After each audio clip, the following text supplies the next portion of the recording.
Então está escrito assim, Malaquias 3, versículo 13, para quem não tem o livrinho. Vocês têm dito palavras duras contra mim, diz o Senhor.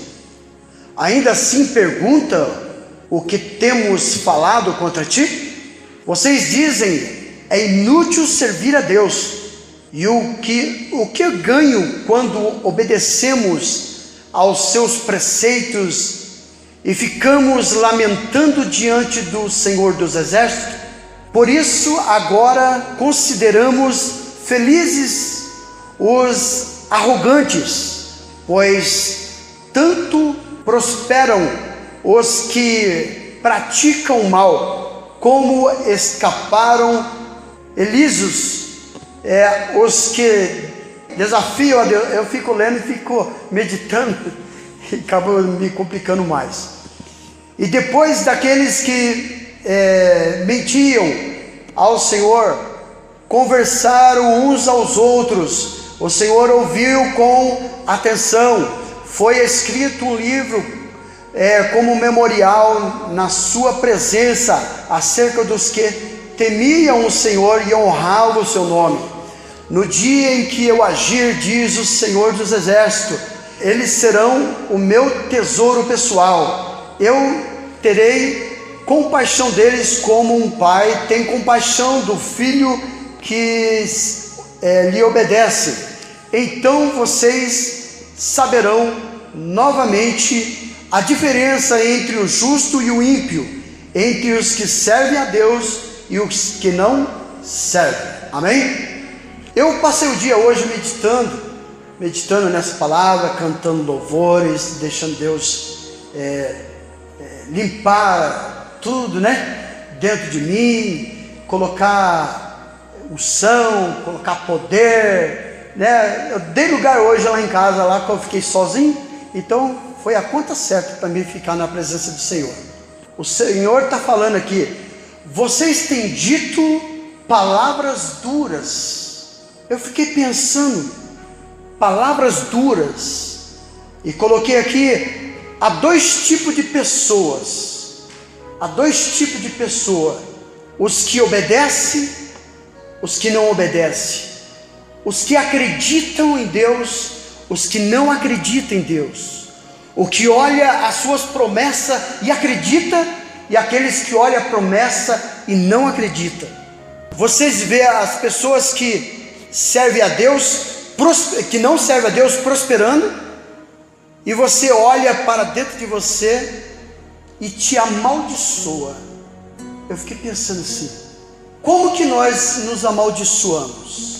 Porque aqui, esse povo estava falando assim que é inútil servir a Deus. É uma pessoa, eu creio que é uma pessoa que está servindo a Deus como nós, que algumas vezes cansa de passar por lutas e aflições e falar, Deus não está nem aí comigo. Quem que já não falou isso? Quem que já não falou, eu vou abandonar tudo, eu vou parar com tudo. Do que adianta estar na igreja todos os dias? Então, quando nós falamos do que adianta, nós estamos confrontando Deus, nós estamos desfazendo de Deus. Do que adianta? Até parece que nós estamos servindo a Deus para Deus nos dar um carro bom, uma casa boa, uma vida de conforto, até parece. Se fosse isso, você tinha razão de falar, mas nós não estamos servindo a Deus porque Ele dá as coisas, é porque nós precisamos dEle, precisamos ser salvos, nós precisamos da salvação de Deus na nossa vida. Então, quando nós falamos, para que eu se esforçar tanto de estar na presença do Senhor, sendo que, olha como que está comigo, olha só a minha vida, você está se encaixando na mesma colocação que essas pessoas estavam dizendo que era inútil. A palavra inútil, irmão, eu não vi no dicionário não, mas inútil é uma palavra muito forte. É uma palavra muito forte. Eu já cheguei a ver o que significa inútil, mas eu esqueci, mas é palavra muito feia. Inútil é servir o Senhor. O que ganhamos quando nós obedecemos aos teus preceitos? Nós ficamos lamentando diante do Senhor dos Exércitos? Nós estamos lamentando, chorando à toa? É isso que ele está querendo dizer. Como hoje é o dia de oração, nós viemos aqui para orar. Aí você vem orar toda vez orando, toda vez buscando, e a bênção não vem, a vitória não vem, a situação não muda. Do que adianta estar se lamentando? É o que ele está falando, está reclamando. Porque isso agora consideramos feliz os arrogantes, pois tanto prospera os que praticam mal. Olha só, inveja. Pessoas servindo a Deus com inveja de quem está prosperando. Está parecendo Asaf, no Salmo 73, Asaf falou: quase que se deslizaram os meus pés, porque eu pensei nos ímpios. Os filhos deles ficam cada vez mais gordinhos, os filhos deles estudam nas melhores escolas. Eu fiquei pensando na prosperidade de quem não serve a Deus e esqueci de mim. Quase que eu me desviei dos caminhos do Senhor. O Senhor me levou até o seu trono e me mostrou qual é o fim daqueles que servem a Deus e aqueles que não servem a Deus. Eu vejo, irmãos, que muitas das vezes nós estamos incluídos nessas palavras de maldição, quando nós pensamos: quer nem saber não, eu vou desistir. Deus conhece a minha fraqueza. Quer colocar culpa em tudo. Deus conhece a minha fraqueza. Ele conhece a sua força também. Ele sabe que você pode dar um pouquinho mais. Ele sabe que você consegue segurar mais. Deus conhece cada um de nós. Ele não dá uma cruz maior do que nós podemos carregar.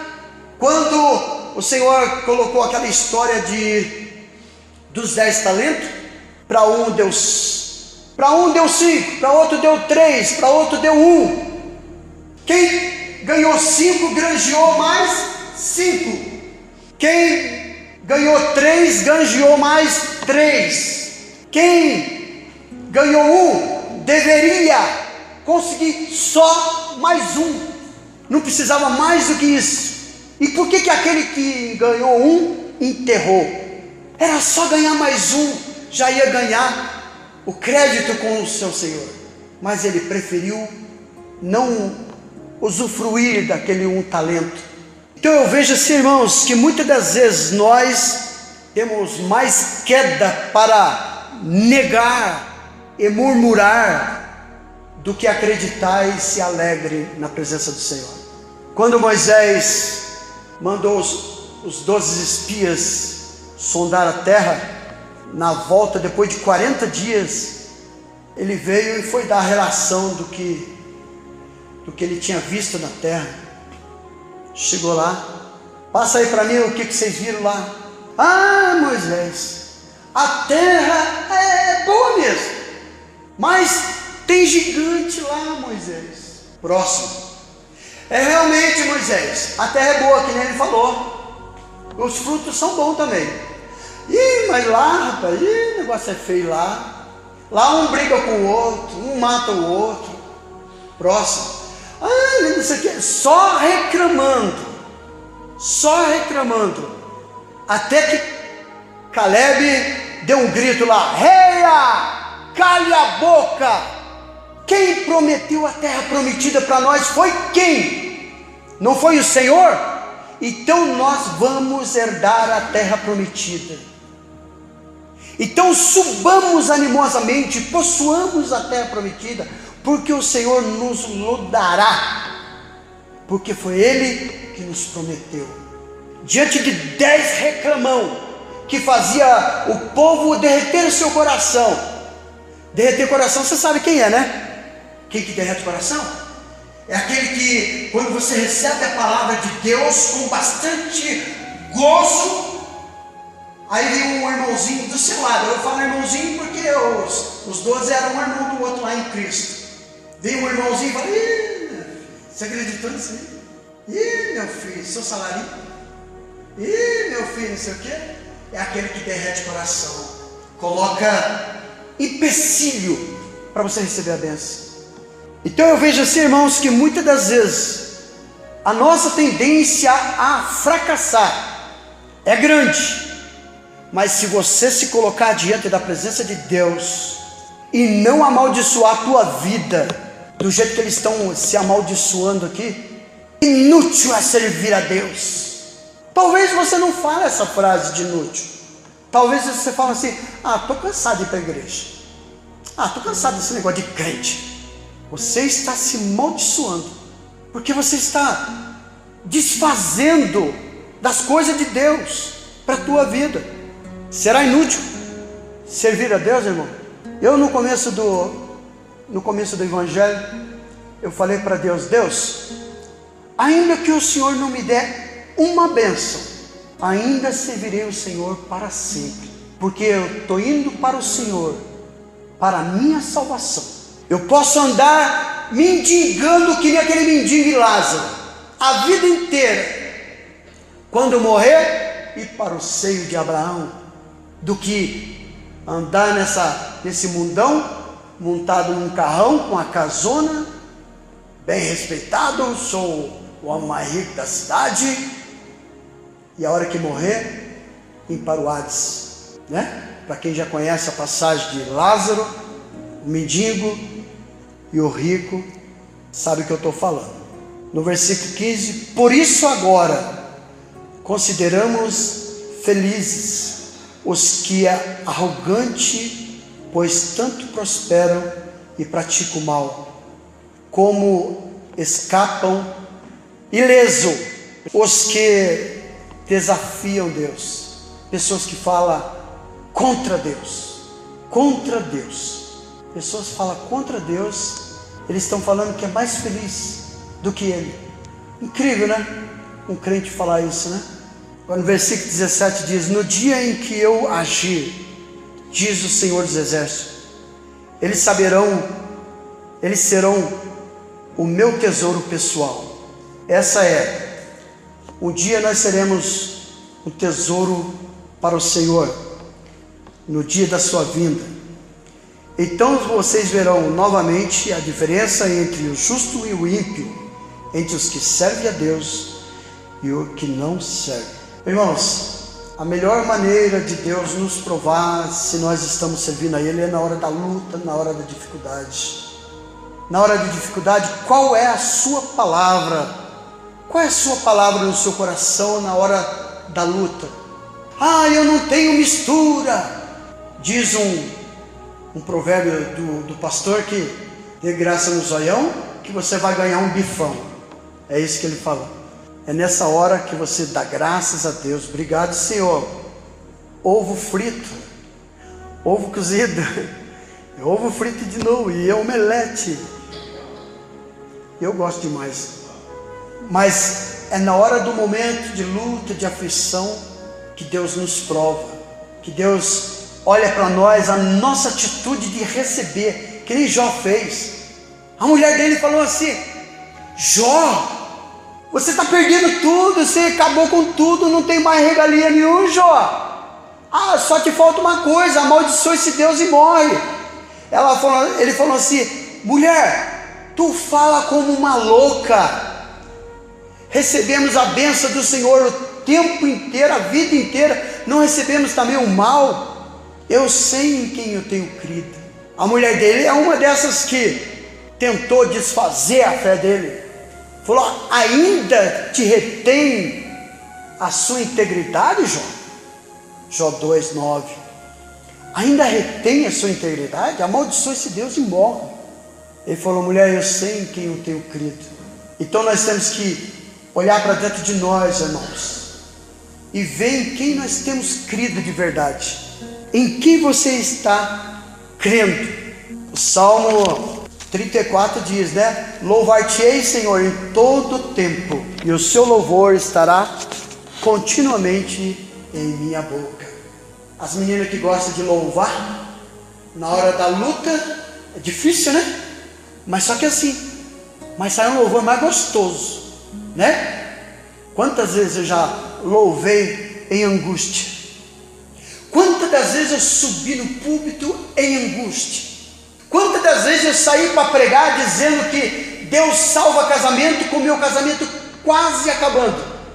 Quantas das vezes dobrei o joelho no chão, mas encostando em algum lugar para colocar o pé, ou no púlpito, ou na parede? Vamos orar, irmão, colocar o pé aqui para ninguém ver que tem um furo grande no sapato. Louva a Deus.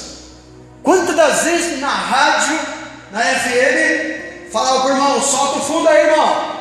Dobrava o joelho para orar. A hora que eu ia orar, a mente falava assim: você está com a vida toda destruída. Você vai fazer o quê? Orar o quê? Saía lágrima dos olhos, mas eu falava na minha boca: Deus salva casamento, irmão. Quem estava do outro lado estava recebendo: oi, irmão abençoado. E eu lá sofrendo: irmão, Deus é o dono do ouro e da prata, irmão. E capengando com a merrequinha no bolso, andando a pé, sofrendo, indo para a igreja todos os dias, oração, jejum e monte, mas tudo sofrendo, mas sempre acreditando: eu sei em quem eu tenho crido. É assim que funciona. Irmãos, para terminar, você não deixe a sua fé se abalar. Coloca na sua cabeça: você se alistou no exército de Deus e não tem volta. Você lembra quando Deus falou para Moisés: Moisés, pega esse povo, leva para o caminho mais longe. Mas Deus, tem um caminho mais perto. Não, eu quero que você vá pelo lugar mais longe. Nossa, Deus, por quê? Não, Moisés, porque quando você for para o caminho mais longe, a hora que você estiver bem distante, eles vão querer voltar, porque eles vão ver a luta, a dificuldade, vão querer voltar. E quando ele olhar para trás, ele vai ver que andou demais, então vai falar: peraí, é melhor ir para frente, porque já andei demais. Mas se ele for para um caminho mais perto, ele vai ver que é perto de voltar, e com certeza ele vai voltar. Então, por isso que muitas das vezes o nosso caminho é um pouquinho mais longe do que o dos outros, mas é o caminho da bênção. Amém? Bate palma para o Senhor.